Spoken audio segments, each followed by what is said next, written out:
పోలీసులు చేసిన ఆపరేషన్తో బయటపడ్డ ఒక నిజం.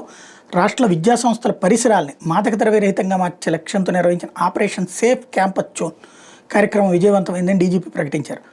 స్కూళ్ళు, కాలేజీలు, ఇతర విద్యాలయాల నుంచి 100 గజాల్లో పొగాకుత్పత్తులైన గుట్కా, సిగరెట్లతో పాటు ఎస్ఆర్ఎక్స్ డ్రగ్స్, దగ్గుమందు, గంజాయి, ఇతర హానికరమైన మత్తు పదార్థాలు అరికట్టడానికి ఈ ఆపరేషన్ నిరంతరం కొనసాగిస్తారట. ఈ నెల 4 వరకు నిర్వహించిన ఆకస్మిక తనిఖీలో 25,807 కేసులు నమోదైనాయట. 40.62 లక్షల అపరాధ రుసుం విధించారట. అత్యధికంగా ప్రకాశం జిల్లాలో 4,015, విశాఖ జిల్లాలో 3,468, కాకినాడ జిల్లాలో 3,115 కేసులు నమోదు చేసినట్టు చెప్పారు. అంటే స్కూళ్ళు, కాలేజీలు, యూనివర్సిటీల పరిసరాలు ఈ మత్తు పదార్థాలకి వేదికలు అవుతున్నాయి. అంటే విద్యార్థులు ఏ దశకి దిగజారుతున్నారో అర్థం చేసుకో. 100 గజాలు కాబట్టి 200 గజాలు పెడతాడు, ఏముంది. బేసిక్గా అసలు అట్లాంటి బయట అమ్మకుండా చూడటం అన్నది ముఖ్యం. ఇది దృష్టి సారించాల్సిన అంశం.